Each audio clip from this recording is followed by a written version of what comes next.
청구할 수도 있어요. 네. 그 이미 수사가 다 끝났거든요. 예. 피의자 윤석열 내란 수계에 대해서는. 네. 그래서 이미 그 사건 이미 수사가 끝났다고요? 끝났어요. 검찰에 지금 여러 가지 증거 자료에 비하면 예. 검토를 하면 네. 김용현 증거, 김용현 진술, 군은 장성들의 사령관들의 진술만으로 이미 사건 윤석열에 대한 입증은 충분해요. 이미. 그래서 예. 피의자 윤석열을 조사하겠다는 거는 혹시 억울한 점이 있는지 한번 얘기해라. 변소 과정을 변소 들어보게. 과정을 좀 들어보자는 거기 때문에 예. 필요가 없어요. 본인이 지금 포기하겠다면 예. 그럼 영장을 청구해가지고 사전 구속 영장을 받으면 예. 구속 전 피해자 신문에 본인이 나와야 돼요. 아. 본인이 나와가지고 소명을 하든지 그것도 예. 포기하면 영장을 발부받아가지고 예. 구속영장은 또 기한이 길거든요. 예. 예. 그리고 구속영장 나와서 그 집행이 안 되면 A 지명수배를 할 수 있어요. 그러면은 그게 수배자가 돼버립니다. 네네. 그러면은 그 경호처에 경찰관들이 있잖아요. 예. 그럼 아무나 잡으면 돼요. 예. A 수배자기 때문에. 그래서 그렇게라도 잡아가지고 체포를 할 수 있기 때문에 네. 무리하지 않는 것이 가장 필요하다. 공수처가 그렇게 적법하게 집행을 할 거라고 생각을 예. 합니다. 그리고 지금 특검이 또 예상되어 있기 때문에 네. 특검이 지금 출범을 하면 네. 아마 오늘 김용민 의원께서 지금 또 아침 방송에서 네네. 외환죄를 추가를 하겠다고 그렇다. 말씀하시더라고요. 예. 예. 그래서 특검법에 외환죄를 추가하면 특검이 예. 새로운 별건, 새로운 그 범죄 사실에 대해서 수사를 또 윤석열에 대해서 할 수 있기 때문에 공수처가 내란 부분에 대해서 수사하고 또 만일에 특검이 빨리 출범을 하지 않으면 검찰의 구속 기간 후에 이제 넘겨서 검찰이 이제 기소를 하더라도 특검이 외환 부분에 대해서 또 수사를 하고 공소 유지를 하게 되면 된다.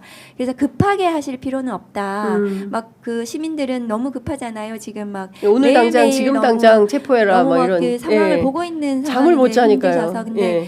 어쨌든 적법 절차를 지키는 것이 중요하기 때문에 6일까지 체포하면 됩니다.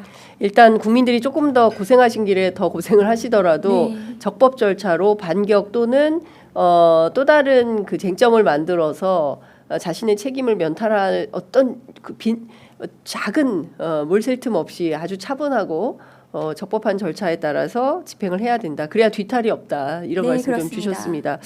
자, 그 헌법재판소 이제 8인 체제가 됐습니다. 네.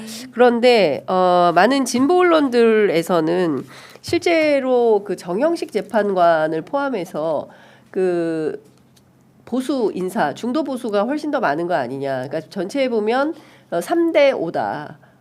그 정계선 재판관을 포함해서 이미선, 문형배 이렇게 세 분은 진보라고 분류할 수 있지만 대체로 중도하고 보수 아니냐. 경우에 따라서 기각 가능성도 있는 거 아니냐. 이런 전망도 있는데 의원님 어떻게 보십니까? 저는 그렇게 생각하지 않고 네. 제가 다른 방송에도 말씀드렸는데 이제 검찰 출신 네. 후배가 국민의힘 너무 답답하다. 그 검사들이 윤석열 버린 거 보면 모르나. 아 진짜요? 이 사건은 지금 현직 검사가? 네, 아니요. 그 검찰 출신. 검찰 출신. 근데 그 이 사건은 검사들이 수사를 해보니까 이미 끝난 거예요. 내란 수계 어떻게든 할 수가 없어요. 이게. 빼박. 네, 그래서 검사들이 버린 거거든요. 네. 그래서 윤석열을 검사들이 버렸죠. 그 전리품으로 전락했습니다. 네, 이문정 검사님. 그래서 근데 지금 헌법재판소도 8인 체제가 됐고 박근혜 당시에도 8인 체제로 그렇습니다. 선고했습니다. 예. 그래서 정형식 할아버지가 와도 이 내란과 관련한 위헌적인 이 대통령의 헌법과 법률 위반 비위에 대해서는 다른 판단을 할 수 없을 것이라고 저는 생각을 합니다. 네. 그런데 이제 국민들께서 우려를 하고 계시고 그 부분에 대해서 예. 저희가 탄핵 소추단에서도 네. 계속 충분히 그 부분에 대해서 문제 제기를 하고 절차와 관련해서도 정영식 재판관에 대해서도 할 텐데 너무 걱정하시지 않아도 되고 또 나머지 한 분의 재판관을 임명하지 않은 네. 최상목 대행은 이게 위법한 행보예요. 그래서 그 자체로 탄핵 사유입니다. 그리고 국회의장께서 지금 권한쟁의 심판 선고하시겠다는 거잖아요. 네. 그럼 가처분을 바로 하실 거고 헌법재판소 공식 입장이 재판관 9명 모두 임명해 달라는 거였기 때문에 국회의장의 가처분에 대해서 빨리 결론을 내려주시면 그러면은 이 재판관 임명도 나머지 한 분에 대해서도 빠른 시일 내에 해결이 될 거예요. 네. 그럼 구인 체제가 저는 완성이 될 거라고 생각을 하고 그럼 구인 체제 완전체에서 빠르게 심리할 거고 이 기각 가능성은 전 높지 않다. 국민들께서 이제 걱정은 하시겠지만 저는 안심하셔도 된다. 네. 사실 뭐 윤석열을 보호하는 입장에서는 검찰이 제일 입장이 그랬었잖아요. 이때까지. 근데 그렇습니다. 검사들마저 버렸어요. 헌법재판관들은 어떻겠습니까? 예, 네. 그렇군요.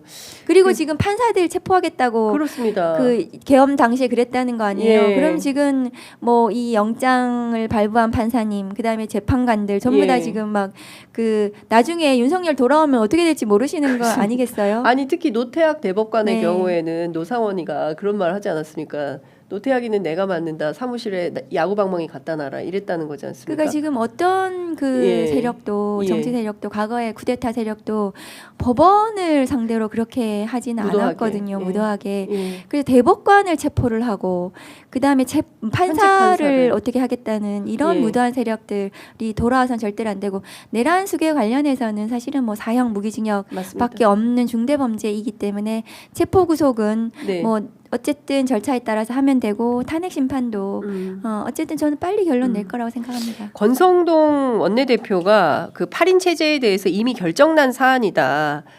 그리고 추가 대응 계획은 없다. 뭐 이런 얘기를 했습니다. 이 포기한 걸로 보십니까? 아니면 어떤 또 다른 꼼수가 있다고 보십니까?